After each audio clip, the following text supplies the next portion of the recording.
News with Gina. The News with Gina Grad. So this is something that was breaking literally as we were walking in the door today, and this is what they just reported. I believe this is the Wall Street Journal. Yes, Chris? Okay. So attorney Michael Avenatti, who seized the spotlight last year as a lawyer for adult film actress Stormy Daniels, was arrested Monday and charged in 2 federal cases with wire fraud, bank fraud, and attempting to extort more than $20 million from Nike. So there's a couple of things. This is how they break down. The first one, the U.S. Attorney's Office in L.A. alleged in a criminal complaint that Mr. Avenatti embezzled a client's money to pay his own expenses, cover his own debts, including for his law firm and coffee business, and defrauded a bank using phony tax returns. Then, at the same time, federal prosecutors in Manhattan charged Mr. Avenatti with extortion and conspiracy, alleging he told lawyers for Nike that he and an unnamed co-conspirator would release damaging info about the company if Nike didn't make millions of dollars in payments, according to a complaint unsealed Monday in Manhattan federal court. Hey, can I say this? Yeah. I know there's much more to go here. Mm-hmm. First off, remember this guy was a hero for 7 weeks? He was like a hero. He's Like, run I for turn on The president. View and it's like, I'd marry him and have his children. Like, really? Because you represent... I know you hate the president, but that... Right. You hate... Everyone hates the president. enemy of Why my is this enemy? guy a hero? Yeah. Like, he seems like a scary dude and he represents a porn star. Like, I don't know He if might that- not be a paradigm of Right. virtue. But anyway, the other part is whether you're Nike or Letterman or whoever, actually, you want to know what aha. Publicists, please listen. There's this new thing, which is you go out and you do something, and then somebody tries to blackmail you, and then you get out ahead of it, and you do what Letterman did. It's like, I had a fuck room upstairs off my office, and these people are trying to extort money from me because of it. And now you go out and get the real criminals, and everyone goes, huh? Oh. Yeah, go get them. And then they go, what about you and your... What about the fuck room? No further questions. Moving on. And we all do that. Yeah. So if you ever get busted with a 9-year-old or you're on top of a farm animal or something and someone has a picture of it, you release it. You then say somebody was trying to blackmail you, and everyone's ire immediately shifts to whoever the blackmailing was and not the crime, which... ostensibly was good enough to blackmail somebody. Like, hey, we got the goods on this person. So it's kind of an interesting thing. It every time it happens that someone is going to be blackmailed for the affair or for the underage whatever or the sex and the whatever or the paying off college kids to play for teams and in college or whatever that is. We only have room for so much outrage, so we decide, like, should we be outraged that Nike is allegedly paying kids to play, or what about Avenatti? And we just shift over there. Like, Letterman was banging assistants or 2 or 3, and none the worse for wear, because we're outraged that he was being blackmailed. Right. It's interesting. Yeah. Yeah. What about the sex room? Well, hold on. We're focusing on the blackmail over here. Yeah. Sorry, I got here late. So digging a little bit deeper, the allegations related to Nike arose out of Mr. Avenatti's representation of a client identified in the complaint as the coach of an amateur men's basketball program in California, which prosecutors said had a sponsorship agreement with Nike.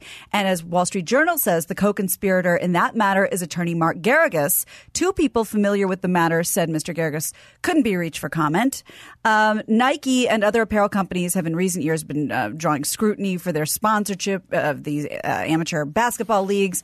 And last year, a former Adidas AG executive was convicted at trial in Manhattan for steering bribe payments to the families of youth basketball players. I was just talking about this with Mike Stone Pelican and Sonny Santino Corolla, because they all love hoop. And I think he was explaining that his LSU coach was just canned because he's like on the phone being recorded by the FBI talking about a blue chip prospect and saying, what do you mean? We made a great offer. You know, like sort of insulted that they made a great offer to the kid. Right. How come he's going elsewhere? How come he's going to Duke, you know? And it was explained that, and think about it, Zion and guys like this, you get them for one season now. Oh, yeah. So Mayo. and they're not interested in getting their 4-year degree. So what difference does it make to them? They all come from poverty. So who's going to cut me the best check? I'll go there for 1 year. I don't have to attend class, and then I'll go to the show.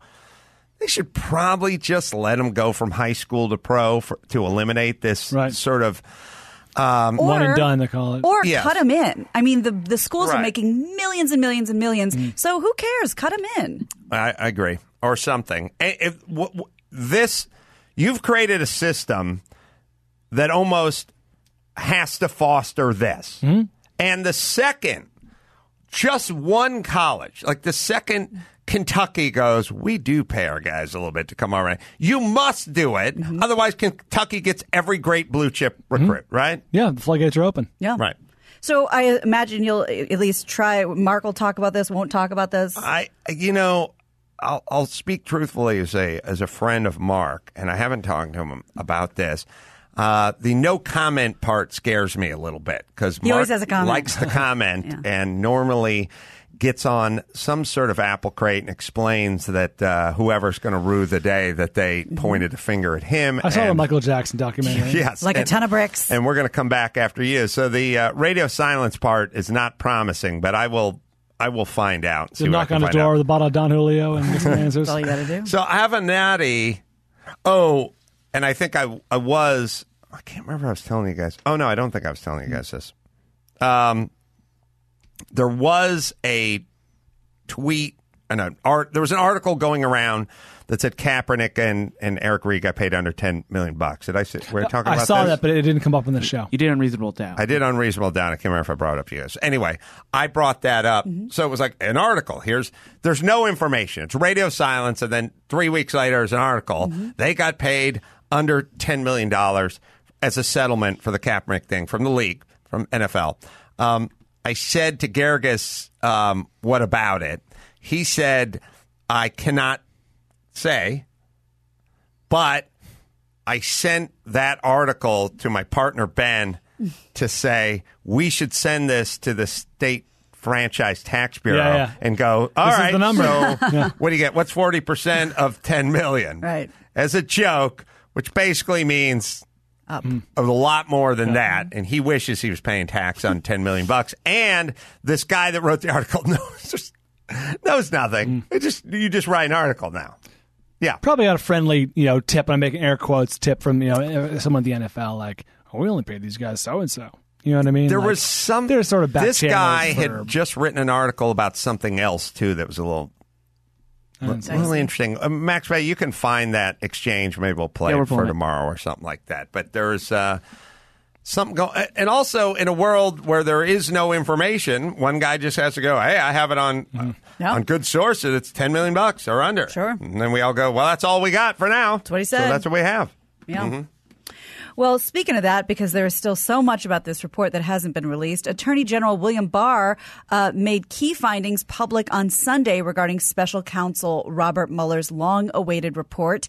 In it, Mueller found that neither Trump nor any of his aides colluded with Russia to interfere in the 2016 election. Though Mueller's team did not exonerate Trump, Barr and Deputy Attorney General Rod Rosenstein said the special counsel's team didn't have enough evidence to prove that Trump committed a crime and that the Department of Justice would not pursue charges. And meanwhile, according to USA Today, none of Mueller's underlying evidence was released, and federal and state investigations into the president's business organizations, his charitable foundation, the hush money during the campaign, and his inaugural committee, that's all still continuing. But as far as the Russian collusion, that sounds like case closed.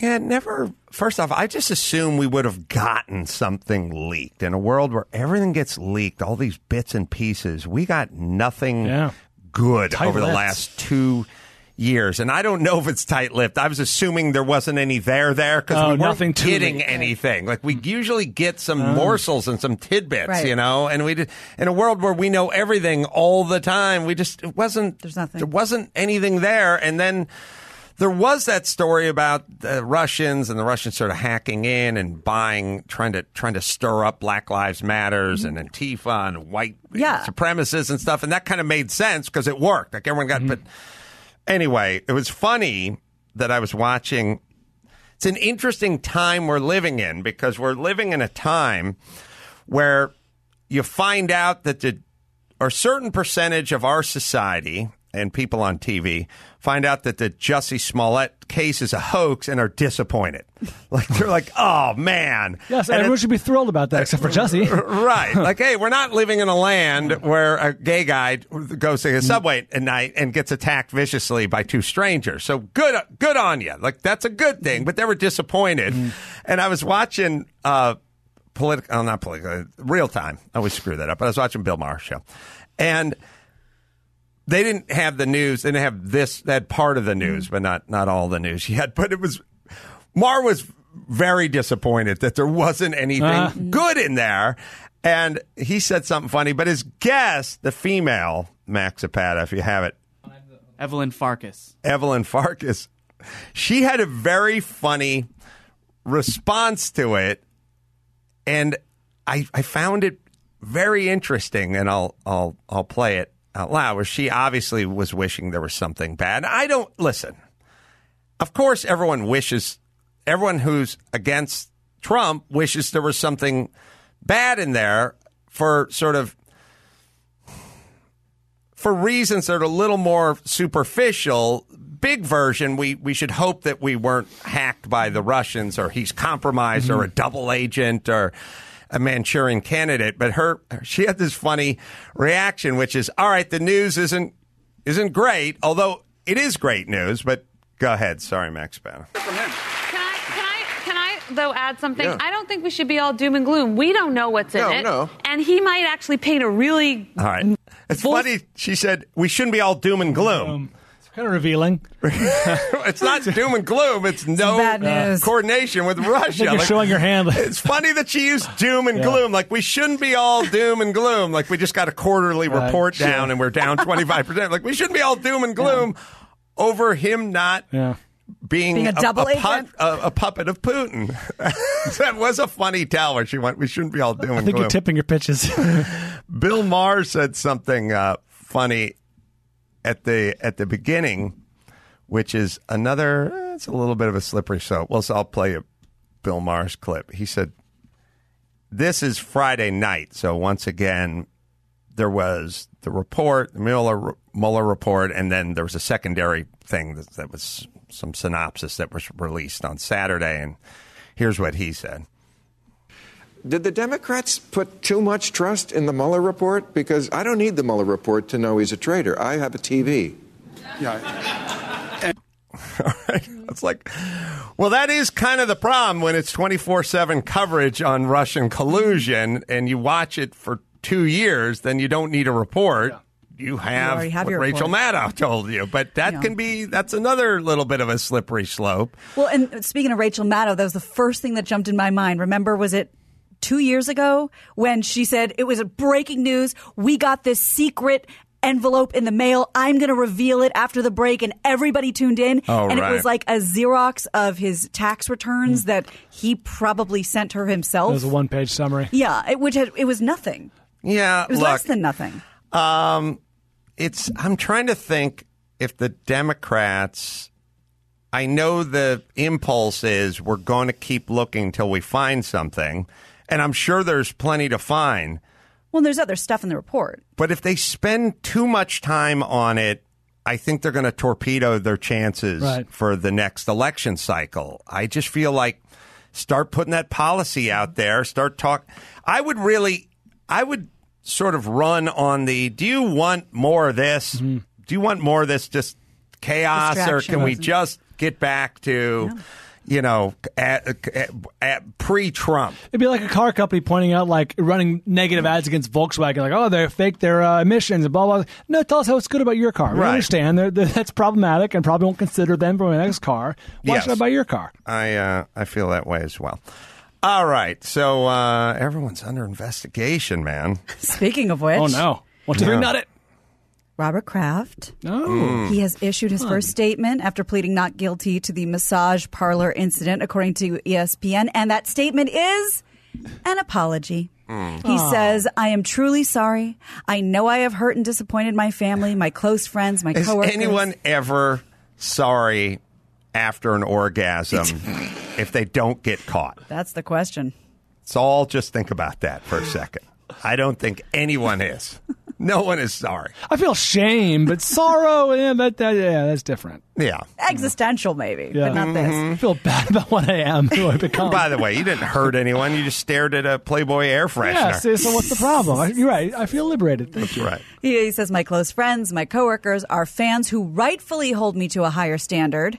Kraft has a court date on Thursday. If convicted, he faces 1 year in prison.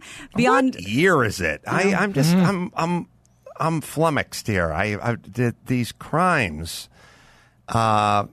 especially the sort of consensual ones where like, well, I'll pay you. Will you do this? Now, if he's at all involved with the trafficking of human beings, well, then that's another story. And then folks could go, well, he is, and he's not knowingly, but he's using the service that, although I feel like the rub and tug, it has been around for time immemorial, right? I mean, like, it's not like you need to import people into Florida. It's the world's worst profession. Give it a tug, right? Yeah, I guess not. Yeah, couldn't find good Floridians. Yeah. Especially there. You've got to outsource these jobs, these hand jobs. Taking away good jobs from good Americans. That's right. Hardworking Americans.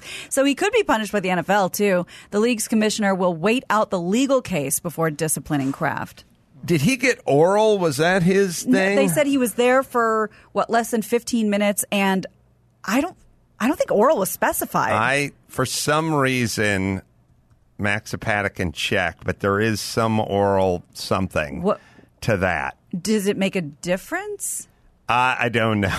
I don't know. I know that oral, I think, can be sodomy. I don't know. Under the letter of the law. Falls under the letter of sodomy, and I don't know if the handy Maybe falls I don't know under what sodomy is. letter. Yeah. Supposedly, there's hidden camera footage of Robert Kraft, quote, having prostitutes manipulate his genitals and perform oral sex on him. There it is. Manipulate. You're not as great as you think you are. Hey, go get me that drink. I'm sure having a lot of fun painting this fence. You want to pay me $5 to paint it as well? Or oh boy, you're missing out on a fun day. She Tom Sawyered him? Yeah, she Tom Sawyered his junk. Manipulated it. Oh, here's a roller. Yeah, go to town. Penis sure is lonely. By itself. Oh my God. Is oral sodomy Maxipata in the eyes of the law? What do you know? I don't know off the top of my head.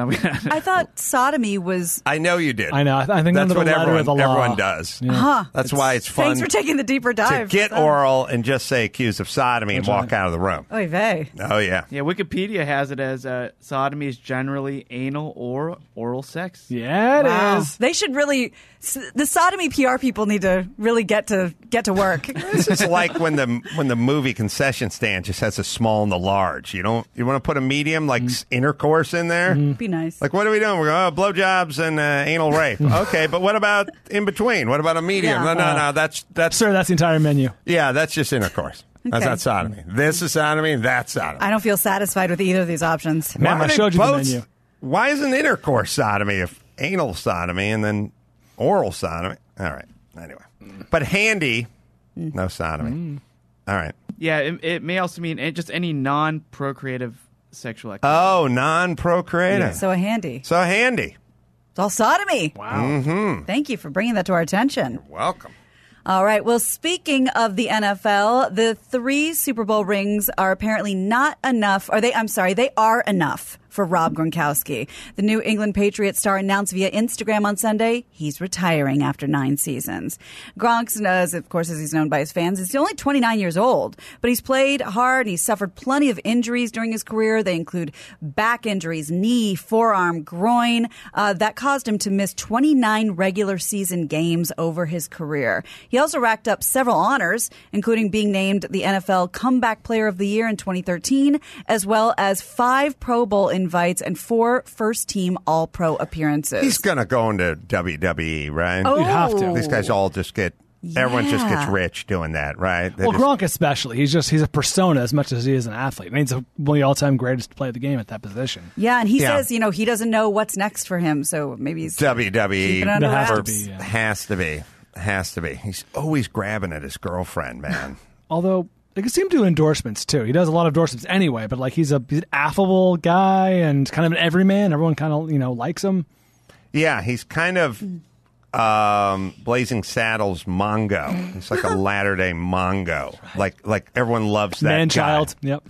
Yeah. Baby Huey. Yeah. All right, let's do one more, Gina Graham. All right, well, Barbra Streisand addressed the backlash she incurred over comments about Michael Jackson and the singer's alleged victims of sexual abuse. Don't know if you heard her quotes from this yet, but No. Streisand originally told the Times of London in a recent response to Leaving Neverland, quote, "You can say molested, but those children were thrilled to be with Jackson. They both married and they both have children, so the sexual abuse didn't kill them." She excused Jackson's... talking for a while. She also said his sexual needs were his sexual needs. I blame the parents. Who would allow their children to sleep with Michael? On Sunday, Babs... Can I say this? There needs to be some sort of... It's a new world order where we're going to have to invent some sort of device. And like a canary in the coal mine, a smoke detector, carbon monoxide, the silent killer. You know what I mean? Like a little thing the size of a smoke detector. And when you're doing an interview, you just set it on there. They start hearing combinations like kids, no harm, no foul. Thing. Dropped a digit, but that was then, this is now. Like, they start hearing combinations of words like they do on, like, the terrorist watch list. You know, they just listen. If they hear Al-Qaeda and Vest and Rusty Nail or something, a flag goes off. Just, you put in words. Kids, pedophilia, no problemo, like things like Jesus that. Juice. Yeah, and you start hearing combos of that. That's good. You start also do like you get names like Weinstein, and then you get like dear friend and stuff like that. And you just start, and that thing just goes off because the problem Phrases. What did he do wrong? Right, whole phrases. You start doing interviews, and the person that's sitting there, they're leading you down that path. Oh, what about this whole everything's very casual. And then you go, Michael Jackson, he's a hero. Those kids had it coming. They'll nod their head. Oh, yeah. Tell me more. No, yeah, that's right. They certainly did. They don't go like, oh, my God, you better stop talking. They go, yeah, I always kind of felt the same way. And they're asking for it. Right? And they're Interesting. Tell They're me 8 and a more. half. You should know better by then. And then they go, well, tell us more. And then they're nodding their head. And they're Go like, on. Right. And all they're doing is leading you further and further. Yeah, And that's a their good mind point. is going insane. Like, oh, my God, I can't wait to get to my editor with this crap that is going to stop the presses. But they're going, yeah, I agree. Bring up a good Yeah, point. yeah, kids, kind of on them. Anyway, keep going. And if we had my new publicist BS detector, my new publicist thing that keep these, that would go off because you'd hear a combination. Yeah. What were the words again? She said, you can say molested, but those children All were right, see, thrilled. you hear the word molest. It's already on double secret probation. Like its ears are perked up. You hear molest, and those kids deserve, and boom. Yeah, it didn't kill them. Yeah. And what it does is it has a little smoke pod that just poof, like it just poof, like, oh my God, the room's on fire. Flash Some paper. wiring's gone bad or something. We better clear it out of here. Keep going with the Babs quotes. His sexual needs were his sexual needs. I blame the parents. Why would they allow them to sleep with Michael in the first place? That's right. Just bring it in every room, 9-volt battery, just set it down. Good. That's really good. Hey, when the reporter does that move or they take the recording device and they just set it down on the table, you take your publicist device, you just set it down right next to theirs. Good. That's right. Then you can start speaking freely. That's great. Well, she did have a few days to think about what she said, and she revised it a little bit. She said, I didn't mean to dismiss the trauma these boys experience. Like all survivors of sexual assault, they will have to carry this for the rest of their lives. That's the publicist cooking Yeah, up yeah, a little. There you go. Read this. Here we go. Yeah. Meanwhile, within the same day or two, Diana Ross had some things to say. She tweeted support for Michael. Jesus. She says, this is what's on my heart this morning. I believe and trust that Michael Jackson was and is a magnificent, incredible force to me and many others. By the in way, all caps, stop in the name of love. You know how Michael Jackson's head caught on fire? Yeah, Pepsi. Right. Shouldn't Diana Ross's head have caught on fire at some point? I think so. She is a Roman candle. She is kindling. She has a lot of it. She's dry brush, man. She's at birthday parties, especially like the sparklers on the cake and stuff, you know? Yeah. Question. All the At product. this age, is she rocking a wig? Because that could be fire retardant. Oh, that's a good point. I don't know, but I mean, that hair, she's ready to go up. She cannot blow out candles. She cannot kindle the Sabbath candles. She can't. How come there's no stories of her head? Dan Haggerty's head caught on fire. That's right, Grizzly Adams. Look it up. That big old hair and a big beard, and he's like at a party. He's like blown out. Yeah, Makes sense. Head went right on fire. How come this never happened to Elaine Boozler? Oh, man. Right? Oh, man. Should her hair have caught on fire? All right, let's bring it home. You got it. I'm Gina Grad, and that's the news. That's great. Bye. That was the news with Gina Grad.